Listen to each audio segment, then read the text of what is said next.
Welcome to Business Unveiled, the podcast designed to help you thrive in the creative community. Here's your host, events and productivity consultant, Angela Profit.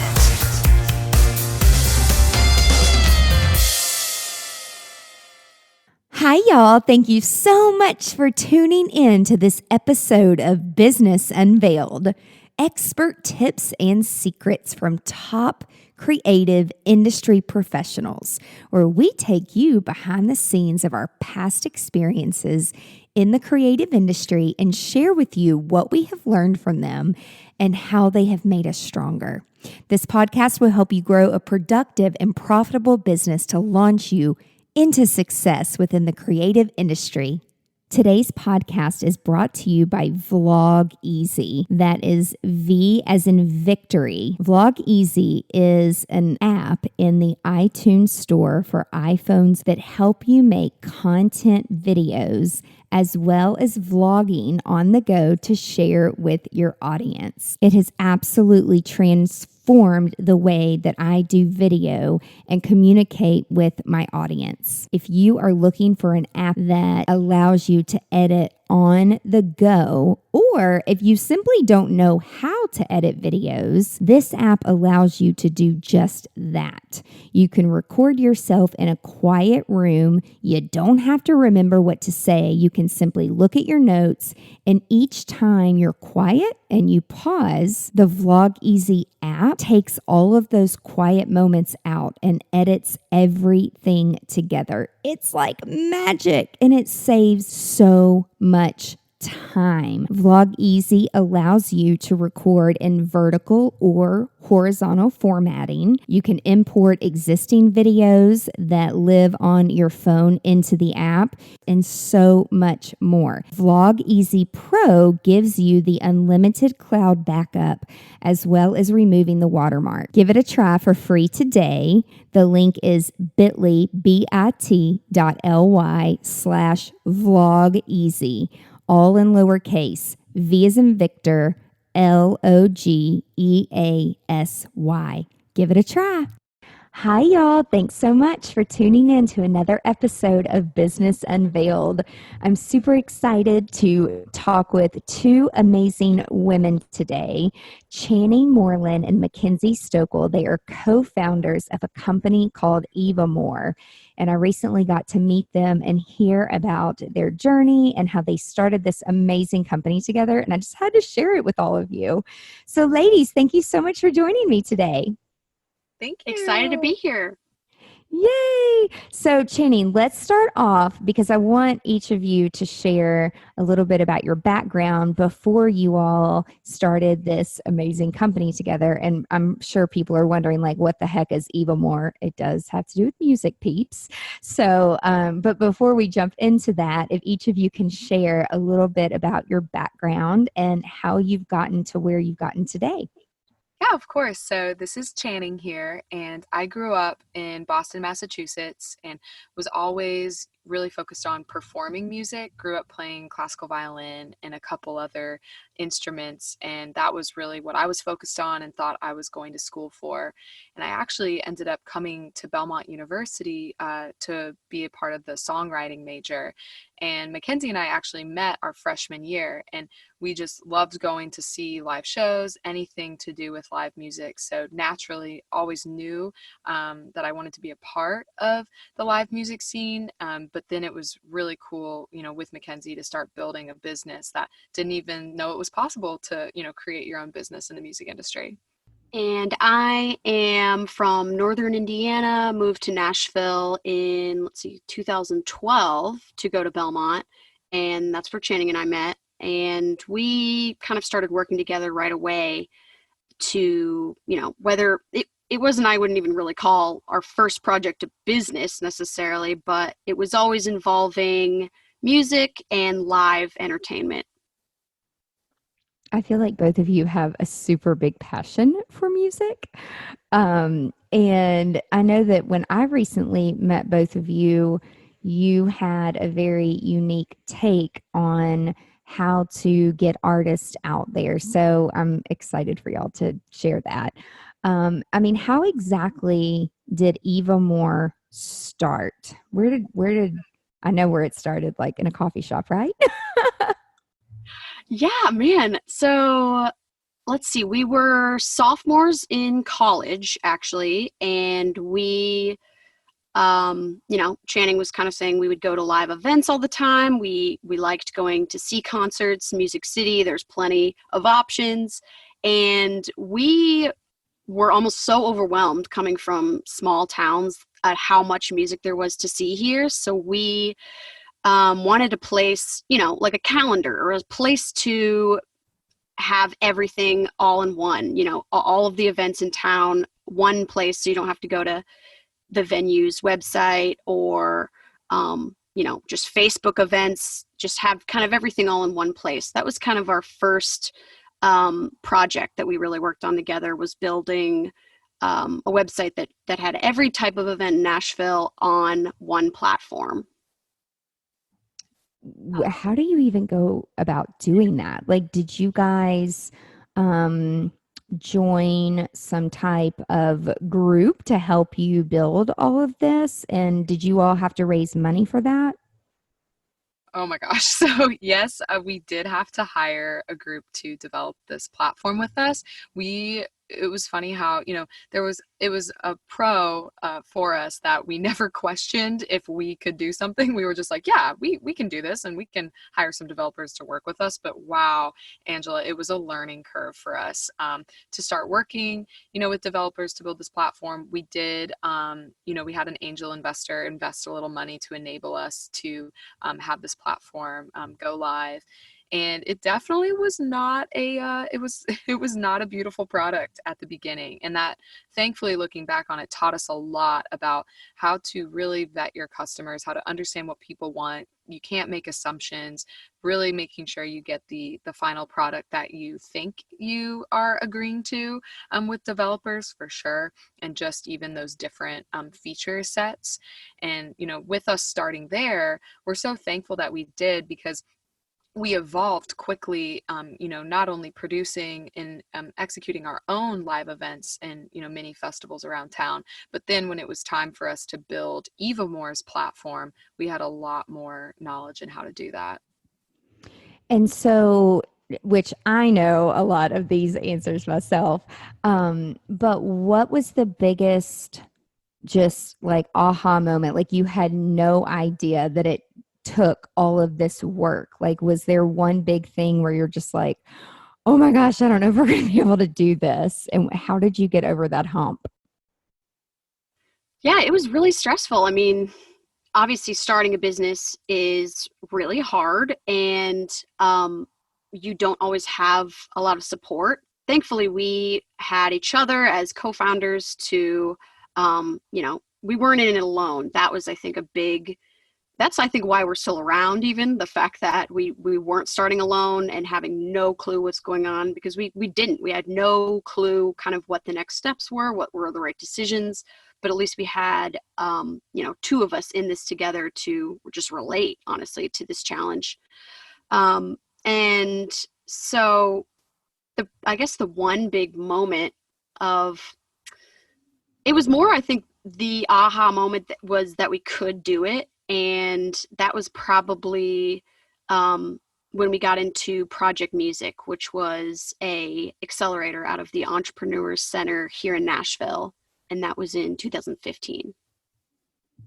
Yeah, so I would say being a part of the Entrepreneur Center and just being surrounded by the right people and people that are like-minded, and also resources, right? So you guys can like pick their brain and figure out, like, should we do this or should we do that? Did a lot of research have to go into this company? Like, how did you know that there was a need that needed to be filled out there? Yes. So through, just like you were saying, like being surrounded by the right people is really what got us started, and then allowed us to get the correct research from the industry, and make sure it's vetted research for us to really see what the potential for our company Even was. And I guess I should even say, what we do now, but Even Yeah. is an online platform that automates booking live entertainment for private and corporate events. And we do that by connecting vetted artists to those event planners or event buyers. And it was truly our network of mentorship, Angela, like you're saying, at the Entrepreneur Center that really got us started. And it was amazing, that ripple effect of people going, oh, you need to go talk to this booking agency or this management company or this event planner or this event corporation. And that's really where the research started for us, and where our resources and then soon to be clients came from. So we were getting to hear directly from the source of who would be potentially using this, and making sure we were a benefit and not a distraction or a nuisance, or we could actually fit into their workflow, which was a big learning lesson in our first kind of mini venture together, because we kind of just created something that we wanted to. And it was a great way to initially jump off with that first platform. But this was really us listening and going, does this actually make sense? And is this vetted by the buyer? And I think the other part of that question is that, there's never too much research you could do to know if you have the right market for your business. We took basically a year to validate our business at all and determine who is our customer, how much do they need us, how much are they willing to spend for our service, and what are their biggest pain points, and how can we fix those, rather than making assumptions. So you did, my whole thing here is like, do the research, ask your audience, like, just because you think you have a good idea and then you do a little bit of research. And being in Nashville, there's some agencies around, and I know that there are many differences that Even More offers. Not just like you were saying for event planners and wedding planners and in events, but just the technology and the platform that you all have built is so much more up to date than some of the old school stuff. And, Nashville's a good old boy, old school town.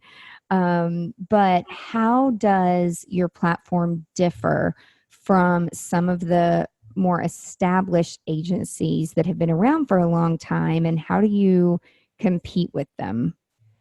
Great question. So we kind of have direct competitors and indirect competitors, just that all do something within our realm of booking. So we are a platform that connects artists and event planners. So you could do everything online as far as contracts, payment, artist discovery, finding availability, where with just a regular agency, you can't. But we honestly work a lot with agencies to book their acts, and they would just be listed on our platform. So we're not really competing with an agency, because we're a non-exclusive service that they can also utilize to get their artists booked at private events. Companies that are more of competitors to us are digital companies that, book entertainment for parties, or maybe whether it's music or different types of entertainment. There are some companies out there that you can do that online, like you can with us. So what is the vetting process? Like, if I'm an artist or, I sing, how do you all go about choosing the vetted artist? Because I feel like that's one of the more time consuming. It's like, you've gotten through the hard part of like building the platform and building the experience for mobile and for, if people are looking at it, at your website and all the different artists that you have online now. What is the vetting process from the artist point of view? Absolutely. So there's a few things we do a little bit differently than most. First off, we require, because we're an online platform, people can access us obviously, through that. And we have an online application that we make every artist go through to ensure that we at least have a process and a system for them to come into our platform and for us to review them. And then that's really just to look at, their socials, how often are they touring, how many events have they played, what does their live event, video production look like, how professional is that, how well can we pitch them to an event. But then there's a next layer that, we believe is the most important, and it's the true difference between, an artist's public show that's ticketed to their fans, and then this is a private event that is really, you are presenting yourself for this client, and this is a lot different than what that public facing event would look like. And the artist has to understand the difference of that, and we also have to gauge what's their charisma, versatility, what's the responsibility of them, what's the willingness to go above and beyond. And it's hard to vet that, but that's what we pride ourselves on and take the most effort in doing. And so, just to be clear to our listeners, you're not a startup helping people who are not established. So, it sounds like they need to have a little bit of experience in performing. They need to have already had some social media, and they need to have some videos that you all can plug into your system. So, I just want to make it clear, because sometimes I feel like people, they just show up at agencies and they're like, hey, I want to perform. I want to get started. And it's like, oh, no. Like, we don't help you jumpstart your career. Like, right? I mean, do you have people approach you? Oh, yeah, absolutely. And you're totally right. We do work with talent who just has some experience touring, and especially with corporate, we really have to vet it a little bit higher because these are bigger events. But we really try to provide our artists with resources to help them become, with whatever they need, whether they're developed or just getting started. We try to provide them with tools to, get to be on our site if maybe they're not quite there yet, as far as getting content out there and, recording music. So, how did you guys decide to hone in on wedding and event industry and really serving it? I feel like it's more serving planners and people in the professional, like B2B, business to business, rather than a bride reaching out to you. Or do you have brides and couples reaching out to you directly? What's really interesting is, weddings has been a very exciting piece of our customer segment, because that was truly brides. And, brides and wedding planners were really coming to us in the most natural form. We get a lot of weddings on the platform that we have no connection to. And, of course, when you're really getting started out and growing your brand, a lot of it is word of mouth and referrals, but it's fun to see, these brides naturally coming to us, which was validating. But for even just us learning that event planners could benefit from our platform, it was quite a loop around. We even initially, because we started this in college, what we knew was the college market. And so we were providing entertainment for Greek life and campus organizations. And Angela, I'm sure you can imagine that a 19-year-old customer is not the most ideal all the time. As Right. great as they are, we just wanted something more consistent and a bigger opportunity at the end of the day. So it was a great place to start, but also a great place to grow from. And so then we just really started looking at the market, and we're like, live events, and especially corporate and private and weddings, those industries are really growing year after year. And I think there's a lot of reason behind that in current day. But it was just, then we really started to talking to people, listening to potential customers, and then just seeing how often and recurring those customers were coming back to us. And it just really went from there and became the go-to. So, do you find, in terms of people finding out about Eva More, once they use you all, do you have people that come back for reoccurring events? Obviously, hopefully not weddings, but hopefully you'd have some of the same planners or meeting planners that continuously hire you guys, because once they understand your process and you understand their needs, they keep coming back, I'm assuming.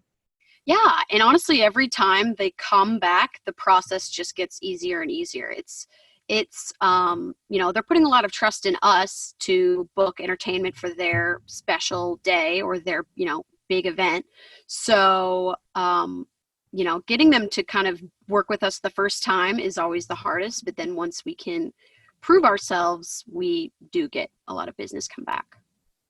Would you say word of mouth or do you all do traditional marketing in terms of like Facebook ads and Google ads, or what's been the best ROI for you all?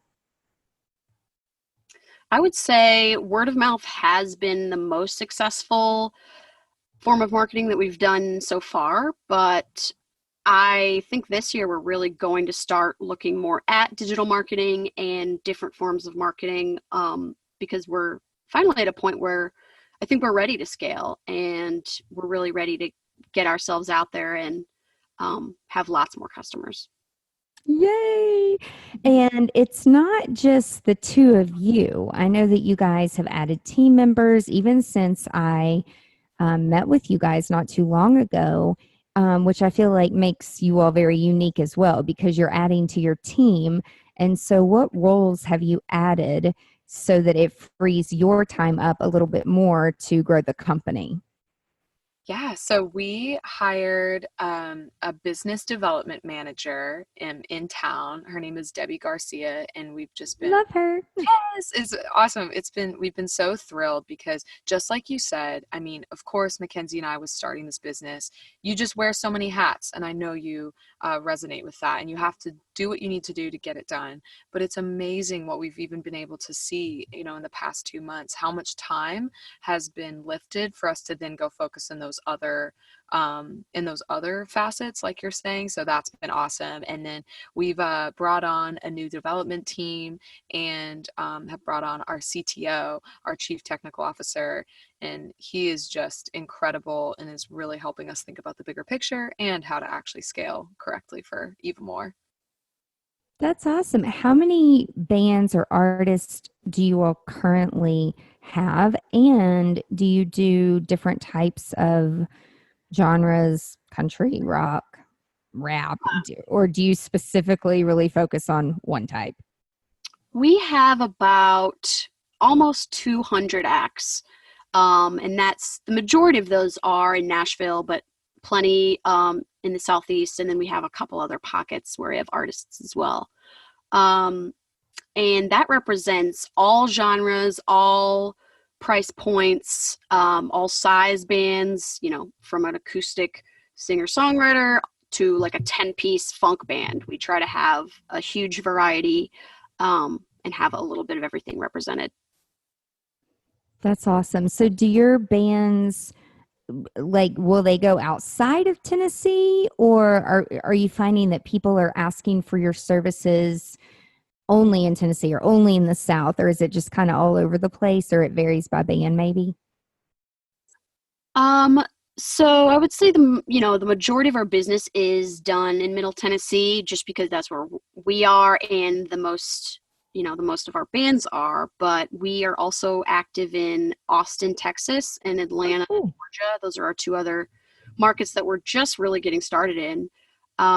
So I think we're going to grow by market, and then hopefully, ideally we have about 200 acts in every region or major city to be able to get events filled everywhere. And then as you guys grow, do you foresee yourself hiring remote team members like in each city to help manage the sales process, the networking process, things like that? Yeah, funny you ask. That's what we're just testing out right now, actually, in Austin. We have an incredible girl there, Rachel, that we're really, testing the Austin market, seeing how, how does it differ? What do we need to expect with, a remote team? So we will have to, check back in on that in a little bit. Yeah, I feel like in talking with people, it's so funny. There's like definitely a common theme where relationships really matter. And so if you can onboard the right salesperson who has relationships already in the music industry or embedded in an industry with meetings and events and weddings, it just helps the process so much more. I mean, I'm all about remote people and people traveling, but when you really have that person who knows the market, it is key to expanding your business in other areas. Absolutely. And a hard lesson we had to learn was, it's funny to look back on it now, but we were a very personalized yet business matching with technology and making processes more easier with our tech, but there was still that human behind it that people could really trust and go to with questions. And with us trying to scale, we were like, oh, we can be like all remote and just, launch these new markets. But we really had to learn, we're like, no, you need that person there to at least onboard and get things going and get the trust there. And then once it gets started, like Makenzie was saying, it's easier each time that client comes back to us and books on the platform. So what would you say, like, just from starting the company, I don't think people realize the amount of work and attention to detail it takes to keep a software and a website like constantly up to date and working quickly. And your platform works awesome. So what would you say, is that something that clients love the most, or what is the feedback that you're getting from clients? Yeah, I mean, we would love it if clients like our platform the most about us. I mean, that's our product, and we hope it works well and, makes life easier for them.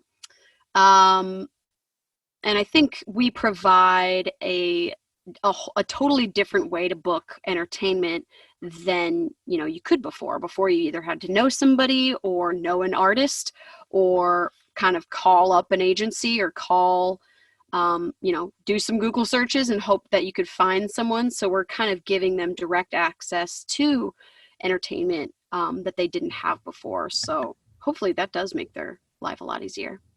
Yeah, absolutely. And then after someone hires an artist or a band from you all, what is your follow-up process afterwards? Do you survey the clients or ask for feedback to know how the bands or the artists did? Yeah, we always want to find, we try and collect as much data as we can. Reviews is a huge part of that. So after an event, we ask them a couple standard things. How was your experience on the site? How was your overall experience with the artist and your event? And then, tell us some specifics about that artist and why you chose them and why you chose them for this type of event. So instead of totally rating artists like on a 5-star scale, because we hope we all have, all 5-star artists, we can really better identify what types of events they're good for. So, this act is perfect for this type of wedding or a private party. So really kind of setting the tone for what types of events certain artists can play. Have you had any crazy stories where you've had to let any bands or artists go yet? I find it that bands are hard to manage sometimes. I'm just like, oh my God, do you have a manager? Like, who's your mom? Like, who takes care of you all? Because I love the creatives and they can really carry a party, but my God, sometimes like getting them to get their crap together is hard. Like, have you all experienced that, or have you had to let anybody go yet? I mean, I know it's a little bit early on, but just wondering. No, when I think about the events we've done, luckily, I think because we put so much vetting beforehand, we really know like what that person, we need to know to ensure, but what is that person really like on a personal level?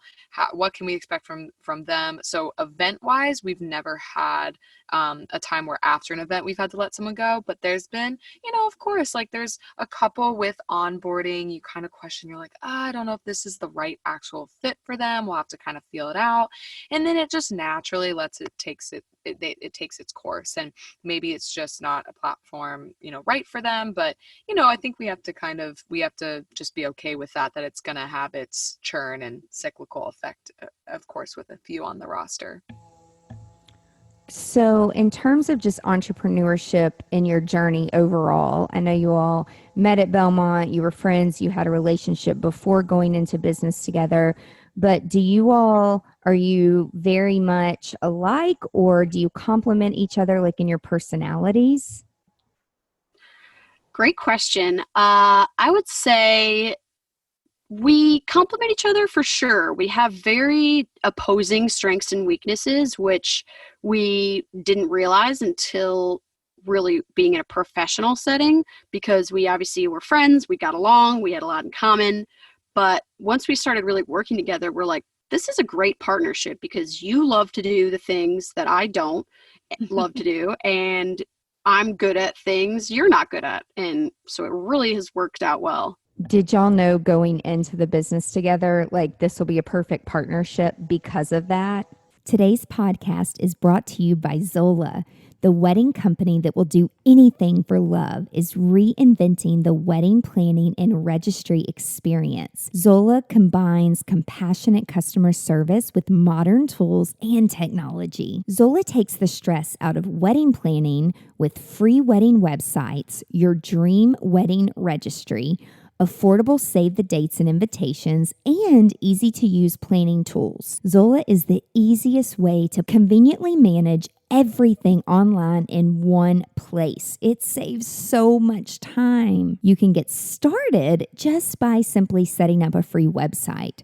There's over 100 beautiful designs to choose from, and we actually use Zola for our own clients' weddings that we plan. It is so easy to use and personalize. My favorite thing about the website is putting the Zola registry on the actual website. It makes it so easy for your guests. The Zola store has the widest selection of gifts at all different price points. There's free shipping and returns, price matching, and so much more. You can choose from over 500 top brands, from Sonos to Airbnb. You can create a fund for your honeymoon, your future home, plus register for gift cards like for Delta, Southwest, Hulu, Home Depot, just to name a few. To start your free wedding website today and also get $50 off your registry on Zola, go to zola.com/Angela Profit. So that is ZOLA.com/Angela Profit, PROFFITT. It's so crazy to me that how really I think serendipitous it was, but we must have subconsciously known that it was going to work, or it may have never gotten to the level of business and partnership that we were in if we weren't, I'm guessing. But I remember when we were so young, we were in our sophomore year signing an operating agreement together, and we just had to kind of write down our roles, and they were like, it doesn't really matter, just write them down right now, and then you guys can kind of understand and learn and fill into it later on. And we're like, great, cool, sign. And then we look back at that and we're like, we unknowingly maybe put the right things for ourselves. And I just even feel like just in the past 6 to 8 months, I feel like I'm really filling into my role, and Makenzie is amazed. It's blowing my mind, the role that she is fulfilling now, and it's really awesome, and it brings huge momentum to this, which I'm very excited about. That's awesome. So separately for each of you, like what's been the biggest personal and professional challenge since like starting a new company? Great question. I know, big, heavy question, right? Yeah, let's see.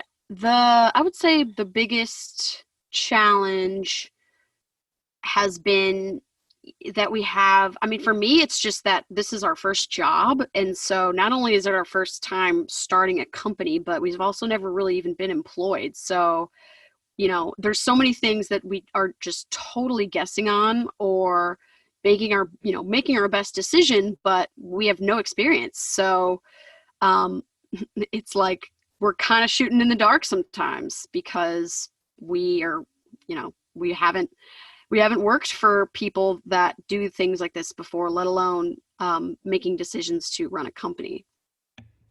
And I would say for biggest business challenge for me is, I think because we were really thrown into it in a great way, but then we almost had to kind of put on this shield, because we felt very exposed. We were these two, young women trying to do this in the music industry, still in college, and we were just kind of thrown into it. And we had to, put these shields on and protect ourselves and make sure that, we put up a good, a good strong front. And I think for me, really learning to almost break that wall down now for myself.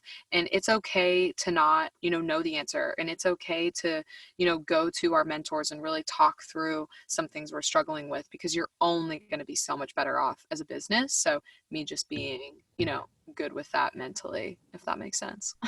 Yeah, well, you said a key word like mentors, having people that can mentor you and help you through those types of things or situations where, and sometimes it's like they may not have the answer, but they have some experience to share.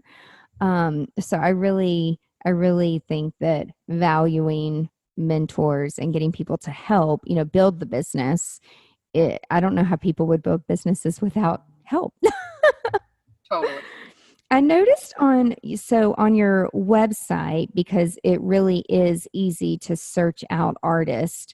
So you guys have, I'm assuming it's so easy because like if I want country music and then you say fee, and then do people type in like what they want to spend or what they think they want to spend? How do you all, and then, selecting the location. So what type of fees do people type in there? Because I really don't feel like people understand the cost and the investment that goes into behind the scenes of like, it's one or two artists, like you said earlier, it could be a 10-person band. And I don't think people really understand the work that goes on behind the scenes. So how do you guys tackle educating people, and do you get realistic fees on the website? That's a great point of kind of educating the customer in a way. So how it works is you can either kind of browse artists and select some filters as far as genre, location, and then just poke around, or you can create an event that if you already know all of the details about your event, and just want to see who's available, you can create an event and say, this is the date, time, location, set length, and this is my budget range, and then this is the type of music I'm looking for. And then artists who meet those criteria are notified and can then provide a quote based on all of the information. But I mean, yeah, we've certainly had times where somebody wanted a headlining act and only had $500.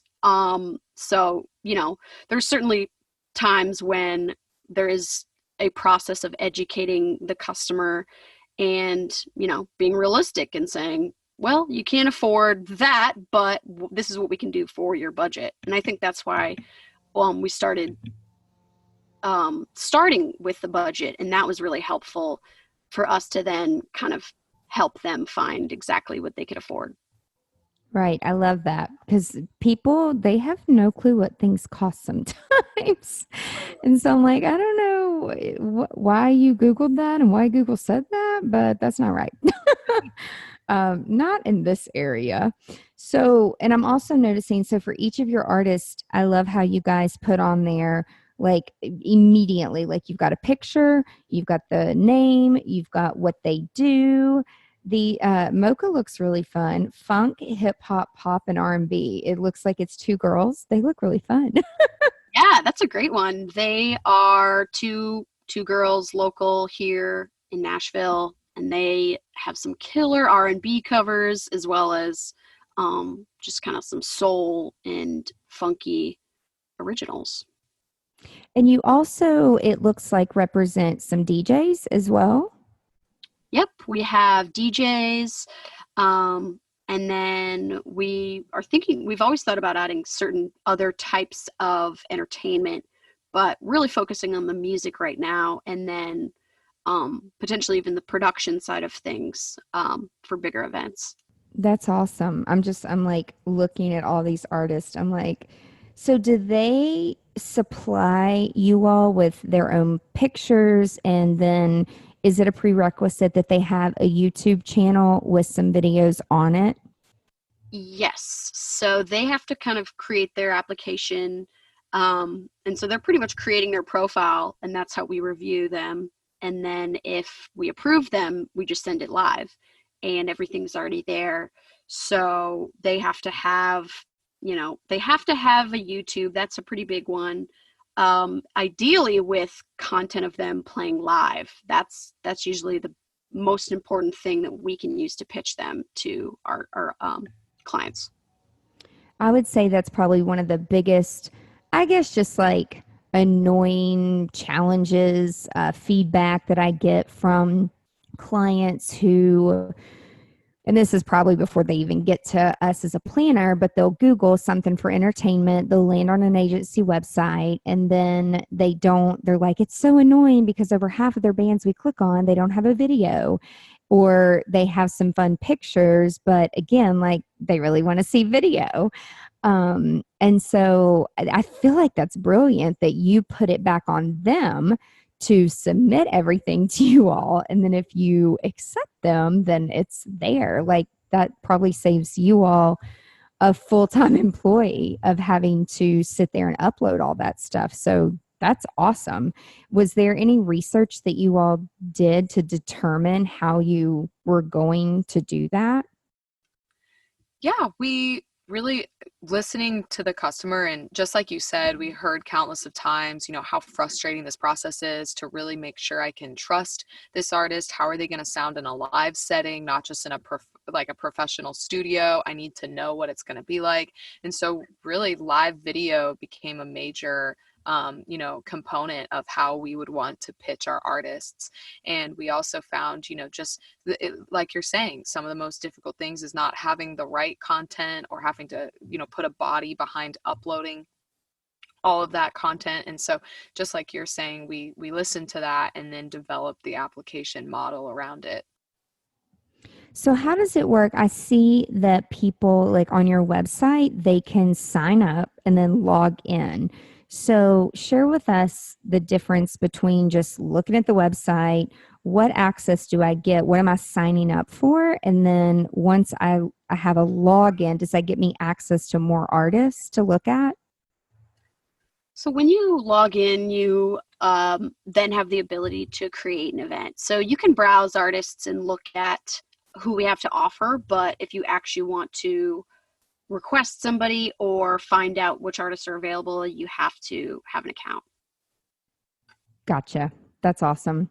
And then will it save like in my account if I put in like 3 or 4 different acts, and so I can, if when I log in, it like creates a list of history that I like people that I like for a client? So what you can do is you can create that event on the platform, and then you can even request different artists to that event, and so it will save, and then artists will be notified of that, and then they can go and look at your event and request to play. And then we used to have a save feature for artists, but really just with our search functionality on the dashboard now, that keeps things easier. Yeah. Well, and I'm sure you're updating it. And I mean, how frequently are you all adding new acts and new artists to the database? All the time. I would say we probably we get a lot of applications, but maybe as far as ones that actually get added, maybe, it totally varies, but I would say maybe 2 or 3 a week. And then That's awesome. Yeah, and we're always kind of updating our roster and making sure, people who aren't as active are removed, so that when an event planner creates an event, they can have responses back within 30 minutes. Yeah, to know if people are available. Right.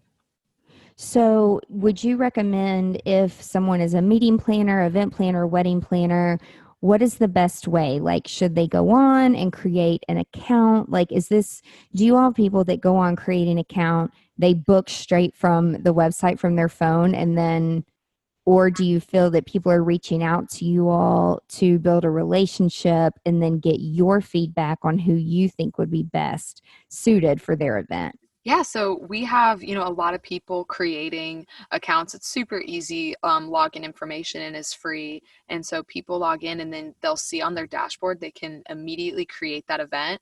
And we find that super easy for them since, like Mackenzie said, they're getting those verified responses from artists saying, I'm ready to play this event within 30 minutes. And so if you're a planner, it looks so good to your client. We've heard from them. They're like, I get to, upload my client's event with budget, date, time, location, everything. And then I have 5 artists that all sound great that I can take back to my client and say, these are ready to play. That's awesome. So, so, so impressive. Just because it's like we live in the world of like, we want it now. We want it now. Like everything has to be done right now. And it's like, actually, sometimes these things take a little bit of time to get together. So chill out. What is next for Eva More? Like, do you all have any new features or big things happening, things that you're planning for in 2020, which is a big year? I'll speak to the technology side, and then maybe Channing can talk more big picture of us as a company. We're always adding new features. The reviews side of things is what I'm really excited about. We're kind of just collecting all of that data before publicizing it, just so we can get something for all of the artists and not just so it's not too lopsided. So that's something I'm really excited about, is to share reviews of artists performing on their platform. And we're also just always kind of perfecting that process of what are those questions we ask when an event planner is creating an event. Like, what do we need to know from them, and what does the artist need to know before they can provide a solid, informed quote? And then from, bigger picture and where Eva More is headed as a company, the reason we've been able to survive and thrive, I'll say, is really listen to the industry, and we're constantly evolving, thankfully, because we're forced to. And I really think coming into the right timing that the industry is ready for Eva More now too.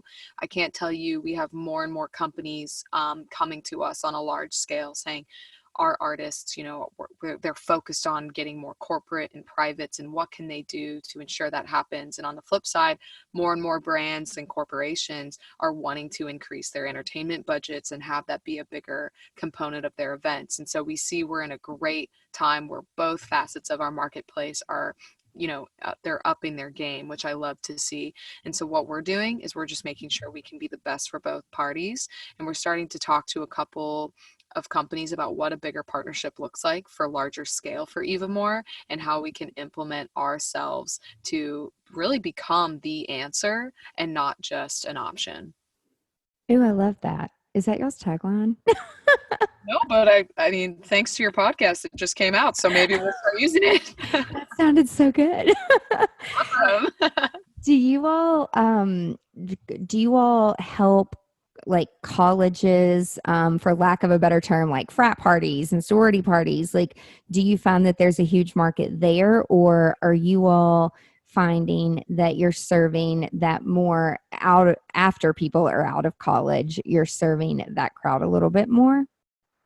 Yeah, it's funny because it was the main source of revenue for us for a while there at the beginning, but really because we saw such a surge of usage from from corporate planners in the private event space, we just, dove into that. And so definitely we don't serve as many colleges as we used to. Some will still come in and we'll absolutely help them, especially local universities to us. But we are also seeing that we're more helping the event planners on the campuses, which is interesting. And that's what we were really always interested in, is how can we help the university on a larger scale? So we're starting to see that we're still able to help them, but just in a different way we thought. That's awesome. Do y'all go to any conferences? Like, I'm assuming you wouldn't go to like college campus day or anything like that, but are there any helpful conferences that you all have attended to help expand the business? Yeah, now that we're focused in the corporate event space, we have a couple that we have our eyes on for the next go around. We're really interested, in PCMA and, MPI's event functions. We've been to ILEA before, the special event conference we're interested in. We just really want to learn more about the space, but definitely interested in attending a few of those next year. That's awesome. Well, and I think like for me, I love the networking aspect of it. So you can, meet actually a lot of new potential clients that need help and need your service. They just don't know about you yet. Yeah. um, but this has been so enlightening and so awesome. Like, is there, if you could give somebody like one piece of advice, each of you, as a startup, as a tech startup, what would you tell them? I think validating your idea and collecting data and doing research like we talked about is so important and crucial to know that you have a valid business. So do as much as you can. Look at your competitors, look at existing companies out there that are doing something similar, and just know how big your market is and know what audience you're serving and be loyal to them. Don't make sure you're solving one problem, at the very minimum. You're doing one thing really well before spreading yourself too thin by kind of trying to solve too many things at once. Mine actually really piggybacks off that, and something I was thinking about was when you just to not take your eye off the ball, and when you are forced to have a very defined, clear goal, even for yourself and what the deliverable is. I know that when, we didn't want to take investment and we actually took out a loan ourselves to continue the business, the goal, yes, was to be the best and connect vetted entertainment to amazing events and, any kind of live event. But really what the goal was is make X money, make it happen, get it done, keep going. And it just really, I think, shows you what's important in the day, and it prioritizes for you because it forces you to, and doesn't allow you to spread yourself too thin because you can't to survive. I just think that for a startup, it's so important to have that clear, defined goal for yourself to allow it to keep going. So, one more question. How did you all arrive at making the decision of, okay, instead of getting investors or raising money, we're going to take out a loan? What was that deciding factor of knowing that that was a good investment to start a business? Definitely. We actually did it, a little a little differently maybe than most, but I feel like everyone's, investor and startup journey is quite unique. But we actually started by taking an angel fund seed investment into Evamore. But then, what companies are really taught to do is it's like, okay, it's for the next, now it's for the next round, it's for the growth round, it's for Series A, Series B, keep raising. And we were at a point where it for us in that moment, we were like, we can do so much and not have to give away equity if we just take X ourselves and we make it work for us. And then we can continue down the line. But right now in this bridge phase, let's do this. And we were so glad we did, because we were able to grow so much more in that moment rather than going and spending the time to take that investment. But there's definitely a time and place for both options. It's just what do you want, your path and journey with your startup to look like, and also how fast are you trying to grow, and who do you want to be sitting at the table, because with an investor comes their expectations for the business. So there is so much to talk about with that, man. That could be a whole other conversation, but I hope that helps answers a little bit. Yeah, I don't think, I feel like there's so many great ideas out there, and then people just don't know where to research and where to get the funds or how to get the funds, or they just don't know how to ask for help or ask for money. And I see a lot of people that do get investors and they have a great experience. And then I see other people that have a horrible experience with investors. And then do people ask you, did you want to go on Shark Tank with this idea? We've been asked that a lot. What's your thoughts? Of course. I mean, it's awesome. awesome promotion for your company. I mean, you always hear those even great stories that someone goes on there, doesn't receive funding, but they're, making millions in revenue now just because of the viewership, which is great. I think for us, the reason we always maybe hesitated a bit with it was just we think, products do really well there. And when, the consumer, there's a large variety of who that consumer can be. With ours, while it's awesome, it's specific to a buyer. And so we wanted to really focus on, getting in front of that buyer rather than the masses at this point in time. That's great. Again, it's like you say, keep your eye and keep your head focused in what you want to do and where you want to go. And sometimes not allowing yourself to get fancy TV and lights and all that. It's like, oh, maybe, I've heard some people, maybe they've done really well just because of viewership, but they didn't get a deal. And then I've also heard where people they're just not ready for all of that intake. And then they end up providing bad customer service and then they end up going under because they're just not ready for the exposure. So I feel like you all have been able to grow at your own pace. And I can tell you're both go-getters, so you're going to continue to grow and keep up. And like you said, technology is forcing you to kind of do that. Where can our listeners find out more about Eva Moore? Check out our website, evamore.co, and you can follow us on Instagram at evamoreco. Awesome. Thank you so much for sharing your journey and your experience today with your company. And thank you so much for everyone who is listening to Business Unveiled. Be sure to tune in next week so you don't miss any juicy details that we are sharing with you on how to grow your business on your entrepreneurship journey.